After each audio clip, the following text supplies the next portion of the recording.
Hello all welcome to civil service simplifier.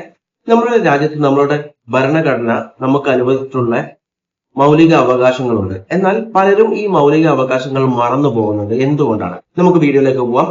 യു.പിയിൽ രണ്ട് മുസ്ലിം യുവതികളുടെ ഹിജാബ് ഊരി അതിനുശേഷം അവരെ തല്ലിയിട്ടുണ്ടായിരുന്നു. എന്നാൽ നിങ്ങൾ പലരും വിചാരിക്കും അത് മറ്റു മതസ്ഥരാണ് ചെയ്തിട്ടുള്ളതെന്ന്. എന്നാൽ അത് തെറ്റായ ഒരു ധാരണയാണ്. കാരണം ഇത് ചെയ്തിട്ടുള്ളത് മുസ്ലിം യുവാക്കൾ തന്നെയാണ് ഈ കാര്യം ചെയ്തിട്ടുള്ളത്. അതിന് പറഞ്ഞ കാരണം എന്ന് പറയുന്നത് ആ രണ്ട് യുവതികൾ ഹിന്ദു ആൾക്കാരോട് സംസാരിച്ചു എന്നാണ് അവർ അതിന് കാരണം പറഞ്ഞിട്ടുള്ളത്.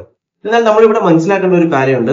നമ്മളുടെ നാട്ടിൽ, നമ്മളുടെ രാജ്യത്ത്, നമ്മളുടെ ഭരണഘടന നമുക്ക് തന്നിട്ടുള്ള ഒരു ഫണ്ടമെന്റൽ, നമ്മളുടെ മൗലിക അവകാശമാണ് ആരോട് വേണമെങ്കിലും സംസാരിക്കാം, നമ്മളുടെ കാര്യങ്ങളൊക്കെ എക്സ്പ്രസ് ചെയ്യാന്നുള്ളത്. അതായത് article 19 right to speech and expression എന്ന് പറയുന്ന ഒരു ആർട്ടിക്കിൾ ഉണ്ട്. അതിൽ കറക്റ്റ് ആയിട്ട് മെൻഷൻ ചെയ്തിട്ട് നമുക്ക് ആരോട് വേണമെങ്കിലും സംസാരിക്കാം.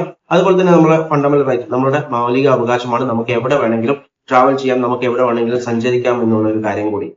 ഇതിൽ നിന്ന് ഞാൻ എല്ലാ റിലീജിയനോടും, എല്ലാ മതസ്ഥരോടും പറയുന്ന ഒരു കാര്യം എന്ന് പറയുന്നത്, നമ്മുടെ മതം നമ്മളുടെ പേഴ്സണൽ സ്പേസിലേക്ക് കൊണ്ടുവരിക. പുറത്തേക്ക് ഇറങ്ങുമ്പോൾ ഒരു ഹ്യൂമാനിറ്റേറിയൻ ബേസിലേക്ക് പുറത്തേക്ക് പോവുക. കാരണം മറ്റുള്ളവരെ സ്നേഹിച്ചും സഹായിച്ചും ഒക്കെ കഴിയാൻ ശ്രമിക്കുക. കാരണം ഏതൊരു മതം എടുത്തു കഴിഞ്ഞാലും നമുക്ക് അറിയാം, ഒരാളെ സഹായിക്കുന്നതിനും വലിയ പുണ്യം വേറെ ഒന്നുമില്ല ഒരു മതത്തിലും. അത് ഹിന്ദു ആവട്ടെ, ക്രിസ്ത്യൻ ആവട്ടെ, മുസ്ലിം ആവട്ടെ, അല്ലെങ്കിൽ ഏതുമാവട്ടെ, ഏത് റിലീജിയൻ ആവട്ടെ, ആ ഒരു റിലീജിയനിൽ പുണ്യമായിട്ടുള്ള ഒരു കാര്യമാണ്. എല്ലാ റിലീജിയനും പുണ്യമായിട്ടുള്ള ഒരു കാര്യം ഒരാളെ സ്നേഹിക്കുന്നതും അതുപോലെ ഒരാളെ സംരക്ഷിക്കുന്നതും ഒരാൾക്ക് ഒരു സഹായം ചെയ്യുന്നതും.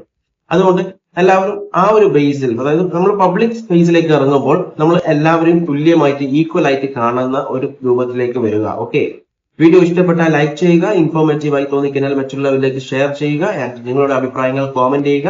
Thanks for watching me and stay tune for another video. Okay, thank you.